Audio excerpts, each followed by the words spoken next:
and welcome everyone. It's my pleasure to welcome you to Susan G. Komen's second donor town hall event.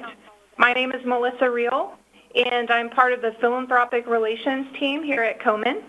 I'll be your host behind the scenes today as we prepare to go live and on camera with our featured guest here in just a few minutes. I want to pause and say that we are, at this moment, very mindful of our affiliates, our friends, our supporters on the East Coast who are bracing for the arrival of Hurricane Florence right now. Please know that our thoughts and prayers are with you all and with your families today and in the days to come as well. Before we get too far into the call, I'd like to thank each of you for spending some time with us and joining our second town hall of this series.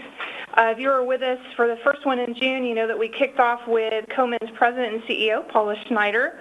We have today over 250 people in attendance, so that's very exciting. We're thrilled that you've chosen to spend some time with us. If you're joining for the first time, know that this event was really created with you in mind, our donors, our partners, and it's our hope that these gatherings will educate, inspire, and really provide meaningful information about your gifts at work here at Komen. So with me today is Dr. Stephanie Riehl. Stephanie, hello. Stephanie is Komen's Senior Director of Evaluations and Outcome, and she's here today to interview Komen's Chief Scientific Advisors for us. And I want to tell you this is going to be an absolutely incredible program today. I'll tell you a little more about Stephanie in just a few minutes, but first a few housekeeping items. First, we will have a time for Q&A at the end of today's presentation, and we want to encourage you to ask questions at any point throughout our presentation.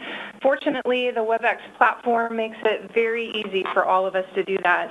So as you see on screen, when you're in full screen viewing mode, to ask a question, you'll simply click on the Q&A button, which is located on the floating toolbar in the bottom right of your screen. So I want to give you a second to find that. This will open the Q&A panel for you. So next, you'll simply type your question in that rectangular space at the bottom and click send. So our promise to you is that we're going to do our best to work through as many questions as possible during our Q&A session at the end of today's presentation. If you are experiencing any technical difficulties today with the WebEx session, I have a phone number and email address for you. So grab a pen or pencil. Those should also be on screen for you to see. But in case you're having trouble connecting, I want to read those to you. So the phone number to contact if you're having trouble is 1-866-779-3239. Or you can also email support@webex.com. That's support@webex.com. During the presentation today, all of us will be muted to ensure the best audio for our participants. So moving into our program, I'd like to tell you a little more about our presenter and interviewer today, Dr. Stephanie Riehl, who will in turn introduce our Chief Scientific Advisors. Dr. Riehl joined Komen in 2010. She earned her bachelor's degree in zoology from Olivet Nazarene University and a doctorate in molecular biology from the University of Illinois at Chicago. Stephanie is currently the Senior Director of Evaluation and Outcomes. In this role, she oversees strategic planning and implementation of Komen's evaluation efforts really across all mission areas, including research, community health, and advocacy. We are very fortunate to have her here at Komen and, of course, fortunate to have her with us today. Stephanie, welcome. Our program is now in your very capable hands. Thank you, Melissa, and thank you all for joining us all today. We're very grateful for all that you've done and your support of Komen and our mission to save lives and end breast cancer. Saving lives is really what this is all about, and it's an honor and a privilege for me to work at Komen and to do what I do.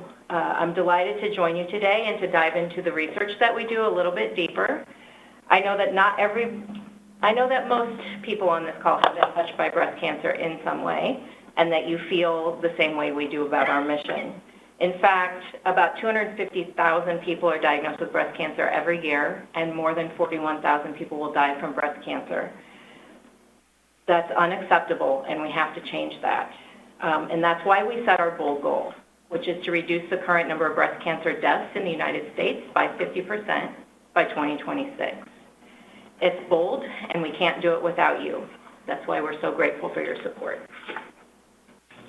This past year has been a really interesting year for breast cancer research, and I'm really excited to talk to you today about that. I'm joined by some of the brightest minds in breast cancer research, our chief scientific advisor, and we're going to have a great conversation, and we're really going to try to get to as many of your questions and answers as we can.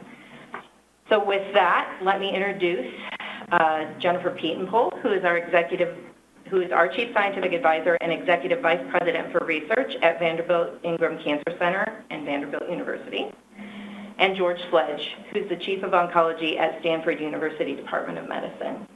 Welcome. Thank you for joining us. It's a pleasure to be here. Always a delight. So these two lead our scientific advisory board. They're really true superstars in this space, and they're really great people to be around. They're among my favorite people to spend time with. So let's start with the Twitter version of what you do. Just a really quick recap of how you spend your time. Jennifer will start. I guess just to be brief, I'm passionate about breast cancer research. One of the hats I wear, I'm a breast cancer researcher. And my whole goal is to reduce pain and suffering from breast cancer. My current focus is trying to understand the mechanisms and how triple-negative breast cancer actually evolves. This is one of the breast cancers that currently has the most unfavorable outcome. We know it impacts younger women. We know it impacts minorities. And to date, we have not been able to identify and advance an FDA-approved therapy for this cancer. So a huge unmet medical need, and we are passionate about making a change in that area. We're going to talk a little bit about that later. And in the process of doing that research, I'm also very motivated to train the next generation of MD and PhD students who will continue to take care of and perform research in the area of breast cancer.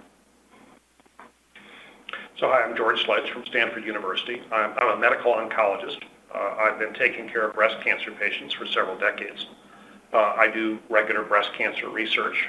And in my role as division chief at Stanford University, I help train the next generation of cancer doctors and cancer researchers. In academia, we say that we have three missions. Our missions are research, education, and patient care. I like to think of that as we learn, we care, we teach. And I think those are the things that motivate Komen to a huge degree as well. My research, which is funded by Susan G. Komen, involves looking at what are known as circulating tumor cells.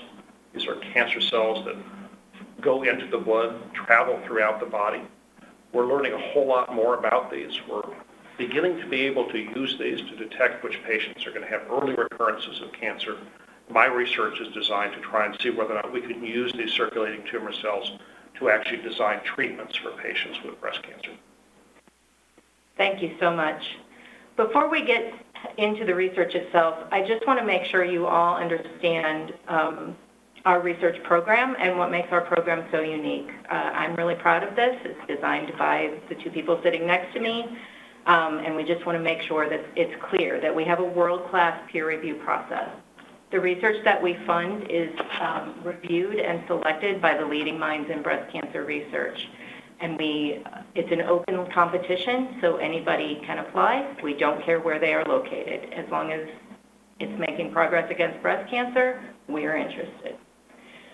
We also value patient representation, and we make sure that there is a patient advocate on every proposal that comes through our doors and that we fund. We also have patient advocates as advisors for our research program, including Komen scholars, and there's a patient advocate that sits on our scientific advisory board. And this really infiltrates everything we do. We try to keep the patient central to our activities. Finally, both George and Jennifer have already mentioned our interest in training the next generation of researchers. For the last 3 years, we've focused specifically on training young investigators through our research program because it's so important to get those new ideas and the next generation interested in breast cancer and studying breast cancer so that we can make progress against it. So with that, let's talk about the serious stuff. One of the questions that we get the most often is, we know that breast cancer mortality rates have declined about 38%, but the number of breast cancer deaths stays the same. It's still 41,000 people dying every year from breast cancer. George, can you talk a little bit about why death rates are decreasing, but we still see that same number, and how we might make progress against that? Sure. There's basically two reasons for this. When we talk about death rates, what we're talking about is age-adjusted death rates in the general population. But look at our population. We have a rapidly aging population. So age-adjusted death rates in an aging population actually means that even though you're reducing the overall number of death rates, you're still having the same number of older folks coming along who are developing breast cancer. So that's a significant part of it. The other part is just simply that our population has hugely increased. Over the last 30 years, the population of the United States has gone up tens of millions. So the death rate can be going on with the absolute number of patients remaining stable. But let's face it, this is unacceptable. We don't want this. We want to reduce this, and Komen has made the commitment to strive for a significant reduction in terms of death rates over the next decade. So can you talk a little bit about how we're trying to reduce the number of deaths? So in reducing the number of deaths, we have to ask the question, why do women die of breast cancer? And to my mind, there are two answers to that question. One is that we have many therapies that are already available that could save lives and aren't being used. They're not being used because of problems with access in large part. So with existing technologies, if we improve access, we can reduce the number of breast cancer deaths. The other reason patients die of breast cancer relates to tumor biology. We just don't know enough about what makes some cancers dangerous, what makes some cancers resistant to therapies. So Komen focuses on researching so-called metastatic disease, cancer that has spread outside the breast. Being able to understand the process of metastasis, being able to interfere with it, being able to overcome resistance to existing drugs, this is what we focus on. Now, we believe that these two things, improving access, improving our understanding of the biology of the cancer, developing new treatments for it, combined will significantly reduce breast cancer deaths. Thank you. So it sounds like this is a tough problem. Jennifer, can you just talk a little bit about why we think we can make progress now? Absolutely. We are at a place where the advances we have seen and that investigators funded by Komen have made over the past 30 to 40 years are actually breathtaking. We have had more advances even in the last 10 to 15 years relative to the hundreds before. And this has come through research, through a fundamental understanding of how a normal cell works and then what pieces and parts actually work aberrantly to form a tumor. So when you think about the investments that went into the ability to sequence the human genome, and that happened in around 2000, those data gave us the blueprint for how the body should work normally. But for scientists and investigators who are funded by Komen, it actually gave the insights into how breast cancer and disease actually starts, what drives it. And big ahas were also how the immune system plays a very important part in actually the initiation of cancers and their progression, or as George just mentioned, metastatic state. So one of the things that happens as we age, and cancer is a disease of age, and George has mentioned an aging population, people are alive for longer, 5th, 6th, 7th decades of life in which cancer rates go up. And in part that's because our immune systems age. Our ability to naturally protect ourselves from cancers actually begins to decline. When tumors form and evolve in the body and a breast cancer forms, it actually evolves mechanisms that suppress that very immune system. This is what the work of the past 10 years in particular have really shed light on. It's incredibly exciting to think that we know some of the fundamental mechanisms now because of hard-won research as to how a cell that should actually be destroyed by the immune system in the human body is now suppressing it, almost putting up a shield and evading the immune system. And that is actually a really key feature of metastases. We now know that and now can apply our research dollars to grants and mechanisms to look at that very aspect of biology. It's incredibly exciting. And as Stephanie and George mentioned, with time and as we think about a research portfolio and how we take time and treasure from all of those that donate to Komen, we really have an eye towards how to execute a research portfolio that is addressing the very most important questions in biology and in how we implement our discoveries from biology to patients. And immunotherapy will be a very important part of that. Thank you. And I'm so glad that you brought that up because we're really excited to announce our next research portfolio in just a couple of weeks. And in this most recent year, all of our competitive early career grants were focused on metastasis and drug resistance, and 70% of our overall research portfolio. So we're really excited about what's coming up in the research world. Now, I can't be the Director of Evaluation and Outcomes at Komen and not ask you about the impact of our work. So, George, we know most scientific discoveries are talked about at conferences like ASCO and AACR. Can you just talk a little bit about some of the most exciting announcements that came out this year? Sure. So this has been a great year for breast cancer research, and great, I would also argue, for patients. And one can't go to these meetings without actually seeing Komen's footprint all over the agenda of these scientific meetings.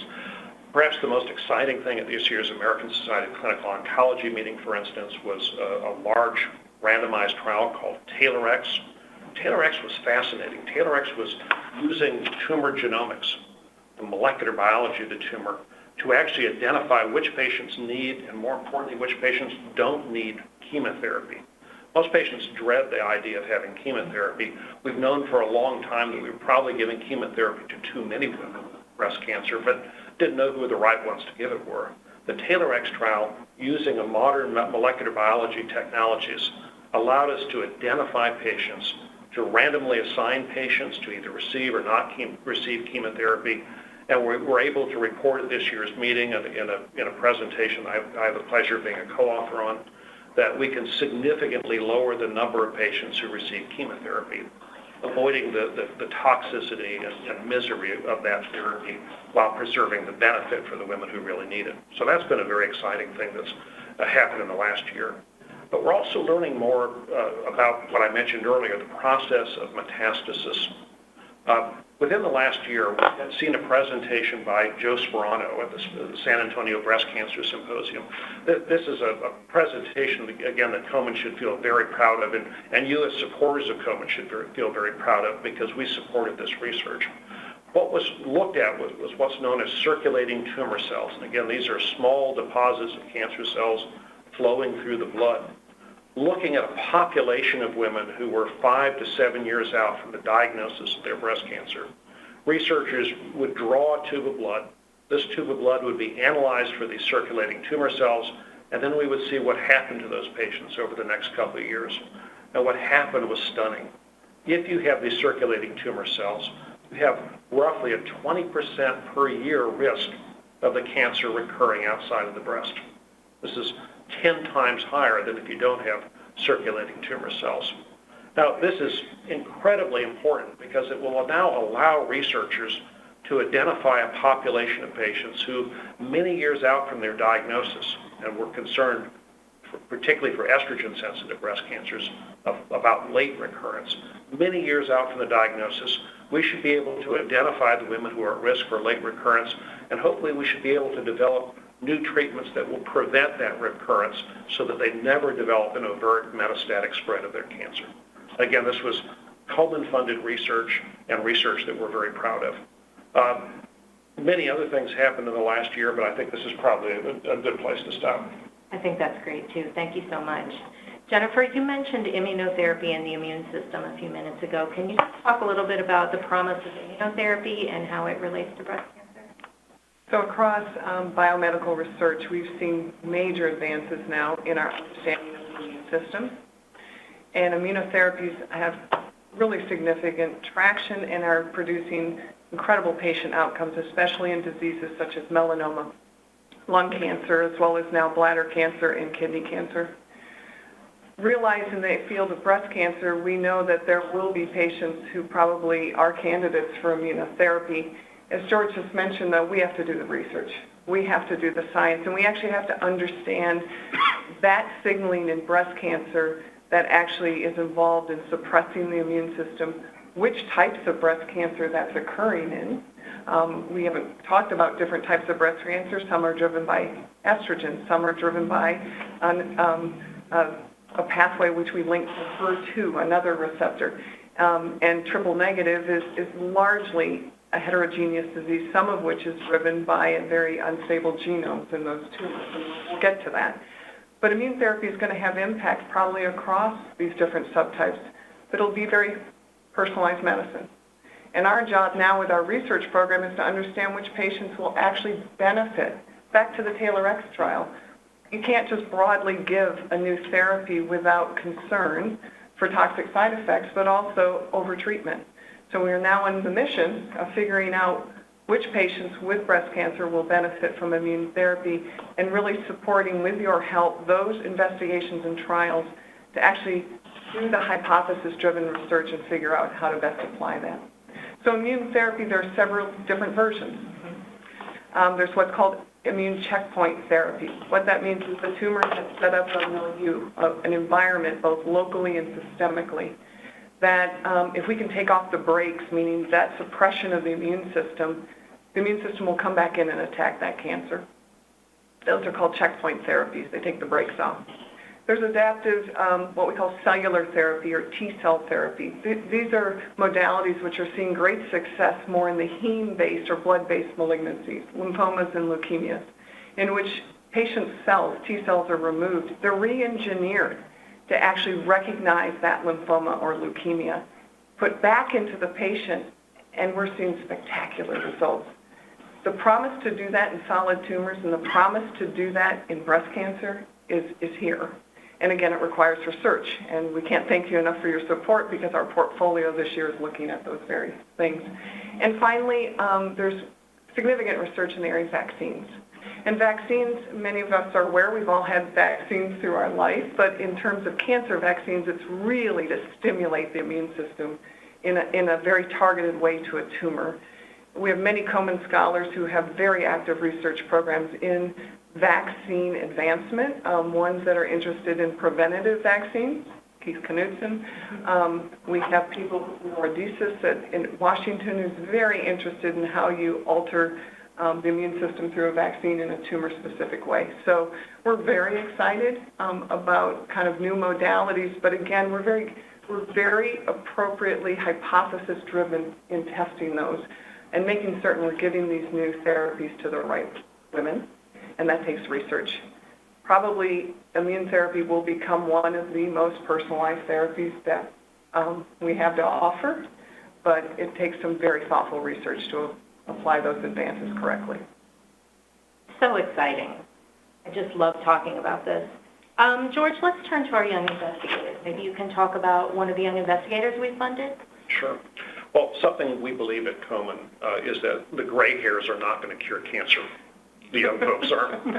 And so Komen has contributed significant amounts of research dollars to young investigators, postdoctoral fellows, and young faculty members who are the folks who are most cognizant of the new technologies, have the most energy, and bring the most excitement to the field. So one of these is Dr. Yvonne Cain, who's at Princeton University. Yvonne was someone we started funding back very early in his career. And I can't emphasize how important it is to catch these young researchers early in their career. They have lots of different alternatives available to them, many different directions that they could go. So bringing them into the breast cancer family early on is a very important thing. Yvonne has been researching the process of metastasis, basically asking the question, if you look at those circulating tumor cells that we discussed earlier, those cells go to peripheral sites, lung, liver, bone, and the like, and hook up at that site with blood vessels and then grow out through those blood vessels and start growing as tumors and distant sites. And that's what causes the problem. So what does that process involve? Gibbon has focused on something called E-selectin. What's E-selectin? I like to think of it as flypaper. It's something that the cancer cells stick to at the peripheral site. That allows them to lodge there, to grow, and then to cause trouble. And so the question Dr. Cain and his colleagues are asking, with continued funding as a Komen scholar, is can we actually interrupt that process? Can we, for instance, use antibodies that might bind to that flypaper and prevent the cancer cell from binding to it?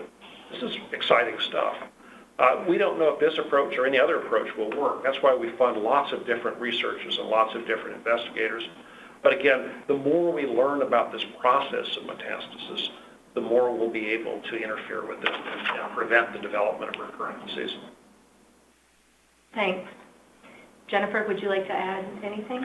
I just think what's really exciting and what George just mentioned is our investment in young scholars. And as he indicates, it is just as much a part of the job for Komen and the scientific portfolio to continue to keep the best and brightest minds focused on advancing breast cancer research. And I guess what I think I'm proud of is that we fund a lot of scholars who are very interested in something that's critical, taking these amazing discoveries and translating them to patients.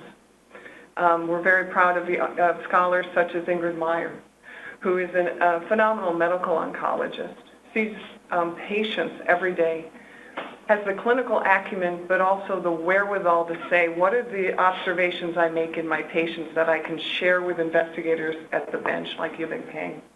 But also, how can I take those discoveries from the bench and move them to my patients who I know need them every day? And so she's someone who does investigations in the space of taking preclinical data, engaging pharmaceutical companies and other oncologists and surgeons across the country in formulating trials, clinical trials, so we offer more to patients. And actually in that way, these dynamic translational clinical investigators are really thinking through with each patient, what are the options to extend life, to offer the best therapy and hope, and do it in a way that actually ends with a good outcome. And so a broad portfolio of Komen scholars who are interested in the entire continuum is essential and has been important for Komen's success. Thanks. I'm now going to talk a little bit about big data. We've alluded to it a couple of times already, but it's a trendy new thing that everybody's talking about. It's really transformed some other industries. And I've had the privilege of working with you both on Komen's Big Data for Breast Cancer Initiative. So George, I'll start with you. What can you tell us about big data, what it means, and how it might apply to breast cancer? So in breast cancer for many years in the clinic, what we have focused on has been clinical research and clinical trials. Here's the problem. Only 3% of all women in the United States who have breast cancer go on to clinical trials. All of the data, all of the information from the other 97% has historically been lost, not been useful or used. We now have the technology that allows us to access a lot more data than we had in the past. We can access electronic health records in ways that we couldn't in the past. We can access what's known as the Internet of Things. For instance, the Apple Watches people wear today that collect enormous amounts of data on them. We can access genomics, looking at the thousands or tens of thousands of genes that make up a human cancer. And we can take all of this data and bring it together, cross-reference it, and use it to provide more information. The cross-referencing, the ability to take these various large data sets and bring them together is what we call big data. Komen has gone into this in a number of ways. First, we're funding great big data researchers. We have multiple big data researchers who are part of our Komen Scholar Group. One is Regina Barzilay of MIT. Just to give you some idea, you've probably all heard of the MacArthur Genius Awards. Well, we have a bona fide genius among our Komen scholars, and this is Regina Barzilay. Regina's a fascinating story. She's a breast cancer survivor herself. And she decided after developing her breast cancer that she was going to take her manifest intelligence, she's one of the nation's leading big data researchers, and apply it to the breast cancer problem. And Komen is there to fund her and support her. She's now looking at very large data sets, trying to come up with clues in terms of how we might improve our diagnosis of early-stage breast cancer by applying artificial intelligence approaches to screening mammography. But she's also looking at large electronic health record databases to try and get a good sense of whether we can identify patients who are at high risk for recurrence. This is one of many examples I could cite to you, but this is an evolving area and an exciting new area of research for us. Thanks so much. I know it's one of my favorite things that we're doing. Jennifer, you mentioned the different subtypes of breast cancer earlier, and you mentioned in your introduction that you work specifically in triple-negative breast cancer. Can you just tell the people a little bit about what you do? So it's actually a good transition because part of our ability to make advances and the discoveries we have in the last 10 years in triple-negative breast cancer came from the use of consolidated interoperable big data. So triple-negative breast cancer has a name for what it's not. It is not ER or estrogen receptor positive, it's not progesterone receptor positive, and it's not HER2 receptor positive. So for years it's been what it's not. The problem has been that once women don't have one of these other markers in their breast cancer which guide a therapeutic decision, they're placed into this triple-negative breast cancer category. And they've been treated as all comers in terms of standard of care chemotherapy. We decided that what we needed to actually understand was the genetics and the genomics of those tumors. But to do that, no given health system actually had enough of that cancer, because it's only 15%, to actually do that. So what we did is we took a step back and said, what is all the publicly available information from 22 data sets from 7 countries? We consolidated it all and got a large cohort of triple-negative breast cancer. And the discovery was immediate, that actually it's not just one disease, it's multiple diseases. It's very heterogeneous within those multiple subtypes, but also even within a given tumor. That's why it's been so challenging. What's fascinating, some of the lowest hanging fruit was one of the subtypes of triple negative actually wasn't negative. It was positive for androgen receptor, the very signaling pathway that drives prostate cancer. Making that discovery enabled us to very quickly take those results as the arbitration with pharmaceutical companies to say, you've made drugs for prostate cancer that target the androgen receptor. Can we actually apply those in clinical trials to women who are androgen receptor positive in their triple negative breast cancer? Those are the type of rapid scientific advances that actually consolidation of data can enable. Now we're looking at the other subtypes of triple negative, and we're finding many fascinating things, which is some of those tumors are genomically unstable, which means they may actually be presenting things that are non-self to the body. They may actually be very sensitive to immune therapy approaches. That's going to be incredibly exciting to figure that out, especially because we're going to be able to change the outcome for women with heretofore really a disease that has not had many options. So it's a fascinating time to think about this. We know that triple-negative breast cancer affects women who are younger. We also know that triple-negative breast cancer sometimes occurs more frequently in women who have germline mutations in BRCA1, BRCA2, and other genes whose function in our body is to repair DNA. What's exciting about that, and then thinking back to George's comments about big data, wouldn't it be wonderful if we could actually have a look at everyone who's BRCA1 and 2 germline positive in terms of mutations and understand the other health conditions and or health data associated with them as individuals. Understanding that and seeing if there's commonality could actually be predictors for women at large for breast cancer and give us an idea of who's at higher risk because of associated biologies. This is all going to be possible in the next 5 to 10 years as we consolidate electronic health record data, as we consolidate lifestyle data, as we consolidate geospatial data even with genomics data. And again, the bright minds we're funding in this area of data science are going to help us get there. Predictions are, because of direct-to-consumer genomics, that 60 to 100 million people will have germline sequencing by 2025. I can assure you that George and I are very interested in how we think about the research portfolio at Komen to take advantage of that information that will be out there, but do it in a way that actually protects everyone who's given it and actually, again, hypothesis-driven research, whether it's basic science or implementation research. Thank you so much. And I think that triple-negative breast cancer disproportionately affects African American women as well. Is that correct? So let's shift and talk a little bit about disparities. African American women are more susceptible to triple-negative breast cancer and die about 40% more frequently than white women. There are other groups that disproportionately are affected by breast cancer. And so Komen also tries to do research in these areas to understand why these disparities exist. I know one of the things that we've been very proud to be a part of is the Carolina Breast Cancer Study. Jennifer, do you want to talk a little bit about that?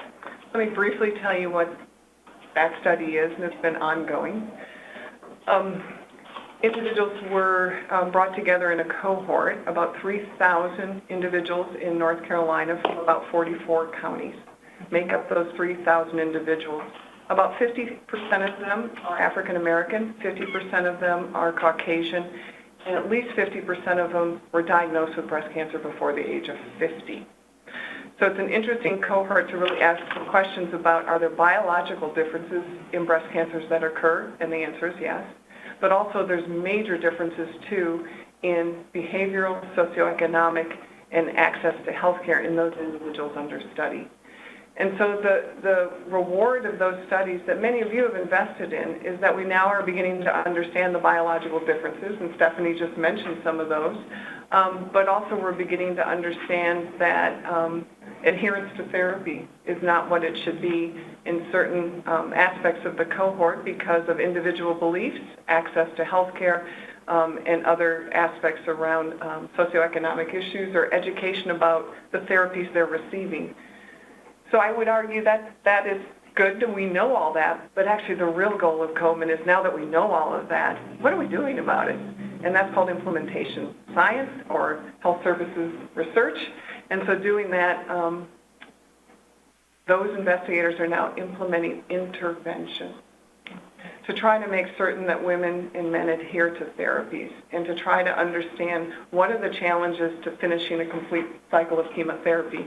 And that's very exciting research. It's a different type of research than bench-based discovery, but I would argue, as George said in the beginning, implementation research is actually going to change those 41,000 women and men dying of breast cancer, that number as well. Thank you so much. This is all so interesting, and there's so much going on. Really quickly, what do you think the next big breakthrough for breast cancer will come from? George, I'll let you go first. Well, we don't know, and that's what's exciting. That's what's exciting. That's why we have our Komen scholars, that's why we have our young investigators. We have lots of areas that we know are going to be exciting. We know that new immuno-oncology approaches, as Jennifer has mentioned, are going to be increasingly important. We don't know yet who we're going to use them at or how long we're going to use them for. We know that genomics are going to be increasingly important. The ability to measure in very fine detail exactly which cancer gene is turned on or turned off in a particular patient may determine that patient's fate. And we're going to be able to look at that at a very individual level and hopefully be able to intervene. But we don't know how yet. And learning that is going to be the agenda for scientists, and I would add for the larger community over the next decade.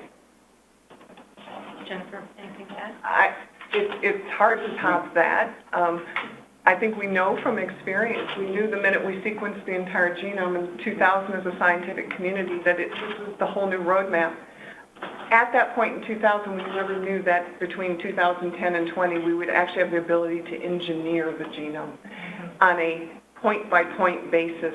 That engineering is what is allowing adoptive T-cell therapy today. That actually wasn't even thought of the decades before. And so to George's point, huge excitement now because we have technologies, we have people trained, and we have processes to now consolidate and do data science in a way that will inform our basic science, our clinical investigation, our patient care, and let's not forget another area of policy.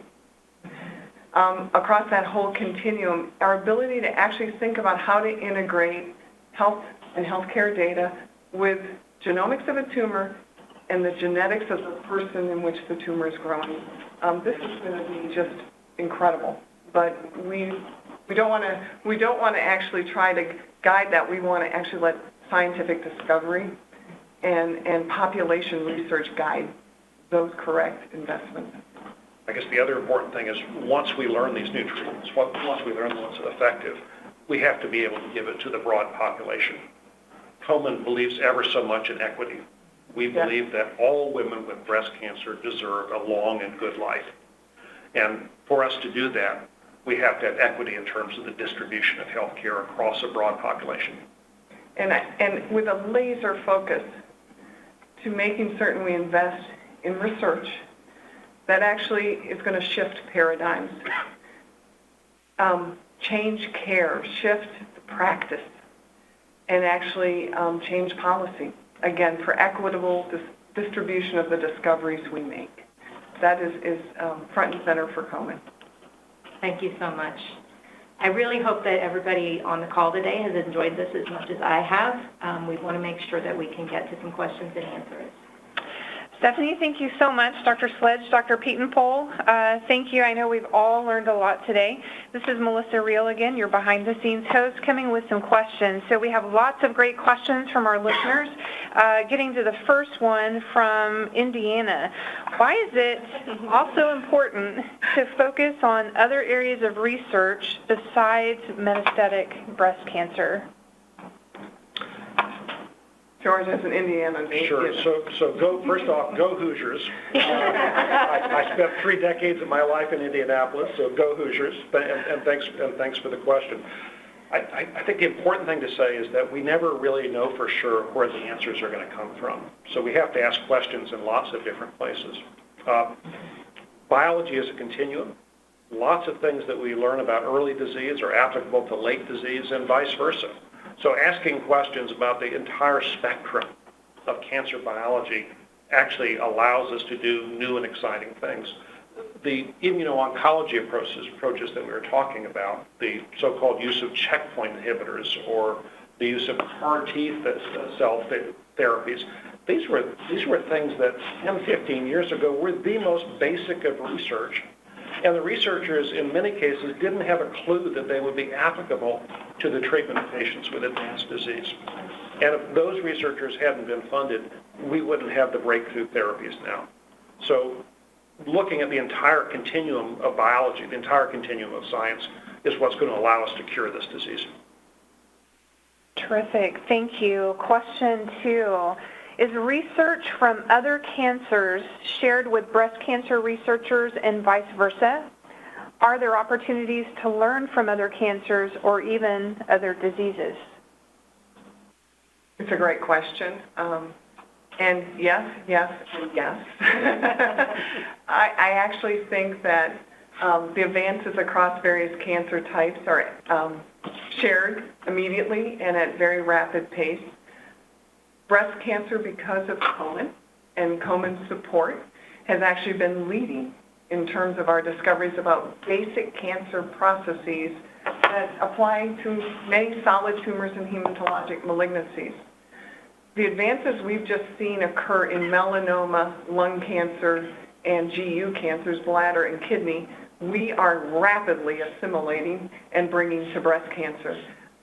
That culture of collaboration and even more so data sharing now is embraced by the entire biomedical research community. It is mandatory within Komen-based research because we know that the true breakthroughs are at the intersection of diseases. And let's not even limit them to cancer. Let's talk about diabetes. Let's talk about metabolic health. All of those things are going to be so important cross-collaboration to advancing new therapies and new preventions for breast cancer. And we haven't even talked about the microbiome yet, but. Perfect. So our next question comes from Wisconsin. Are there any known causes of breast cancer, and how can someone prevent recurrence? So, I guess following up on the Indiana theme, I grew up in Madison, Wisconsin, and Jennifer's next door from Minnesota. That's right. So go Midwest. Go Midwest. Go Big Ten. And so I think the question is a great one. We know some of the causes of breast cancer, but not all of them, and we frequently don't know them for an individual. We know that a certain proportion of women with breast cancer, a minority in fact, have inherited predispositions for breast cancer. Many of you have heard of things such as BRCA1, BRCA2. One of the great and interesting research discoveries in recent years is that if we look at so-called panel testing, looking at a bunch of different inherited mutations, many of them can be present in breast cancer patients. And so we're increasingly learning how those can lead to the development of breast cancer. But we also know that a lot of breast cancer has to do with what we call the internal hormonal milieu, things revolving around hormones such as estrogen and progesterone. We know that a woman who starts having periods early in life or continues to have periods longer in life is at higher risk for breast cancer. We know that childbirth is protective. We know that breastfeeding is protective. We can point to a large number of different things involving that internal hormonal milieu that's associated with breast cancer. Now, this is interesting and potentially important because we also have drugs that, if we can identify high-risk patients, actually should be able to interfere with the development of breast cancer. And indeed, tamoxifen, an older breast cancer drug, is already FDA approved for the prevention of breast cancer. We've not been able to use it very effectively at a population-based level because it has more side effects than we would like. But it tells us that it's possible to prevent breast cancer. Much of the excitement over vaccines point to the possibility that we might be able to, again, identify high-risk populations of women and perhaps by giving them a shot every few years, prevent them from developing that cancer. So a very exciting area of research, one that Komen funds, one that we hope we'll see more activity in years to come. Thank you, Dr. Sledge. We have a couple of questions that I'll ask together here as a follow-up to your discussion on immunotherapy. First, why has immunotherapy worked to treat other cancers but not breast cancer yet? And then secondly, can CAR T-cell therapy be used in breast cancer treatment? Thank you. They're both great questions. What we've identified is that when we consider the human body, our immune system throughout our development has determined what is self, ourselves, and what's not. So as a tumor such as a melanoma forms, those tumors can many times have 30,000 mutations in the genome. Those mutations actually are in genes that encode proteins, and when a protein is mutant, it has a different look. And the immune system sees it as non-self sometimes. As a result, for melanomas to evolve and actually metastasize, what they have to do is get around the immune system and suppress it. And we found that those tumors that get mutations that derail the ability to repair the DNA when a tumor cell proliferates, those are the very tumor types that have some of the highest success rates now with immune therapy. So melanoma is one, lung cancers with high mutation rates, colon cancers that are within families that have a germline mutation in a process called mismatch repair. They're defective in their ability to repair DNA. Those colon tumors also may have some sensitivity to immune checkpoint therapy. So it's interesting for us now to take a look at all of breast cancer, and now we can actually look across breast cancer and identify mutations per length of DNA in those tumors. And that's actually going to shed some light first on the initial immune response of a woman to that tumor, the evolution of that tumor to suppress it, and actually how we can reactivate that. This is all part of the research that our scholars and our awardees are deeply engaged in. And then the ultimate, can you actually take immune cells out of a patient and re-engineer them so that it will identify a tumor, even a tumor that didn't have a high mutation load or a high load of proteins that don't look like self. And that will be actually and is already the work of a lot of investigators trying to understand how to re-engineer a patient's own immune cells, their own T cells. And there's been a few N of 1 success stories in this area, and I think we're going to see a lot more. I should add that we've heard by press release that at the upcoming European Society of Medical Oncology meetings, that there's going to be the first large phase 3 trial in triple-negative breast cancer looking at checkpoint inhibitor therapy. And we're told it's a positive trial, though no one knows how positive yet.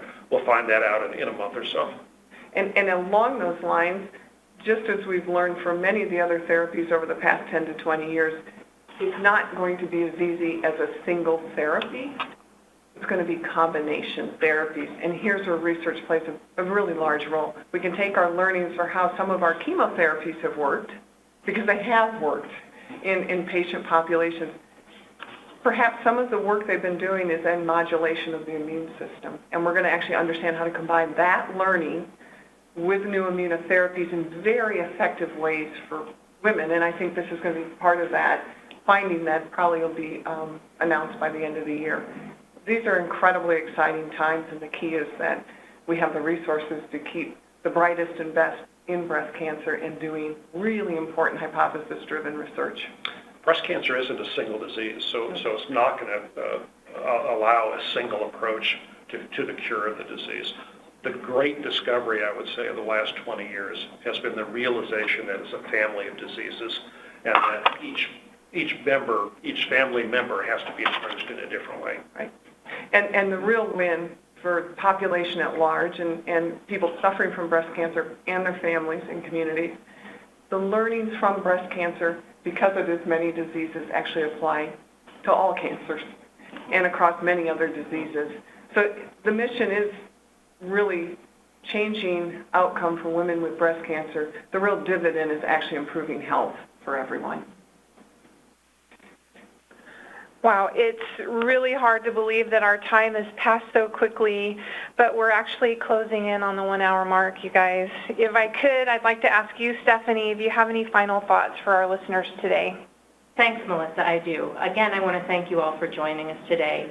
I hope you've gotten the message that we're making a lot of progress against breast cancer, and it's a really exciting time. But we have to keep working. There are still 41,000 men and women dying every year from breast cancer, and that is just unacceptable. We have to keep working in the lab, but as we've also talked about, those lab discoveries don't mean anything if they don't get to the patient. So we have to also work to make sure that everybody has access to the care that they need, when they need it, and in a way that works for them.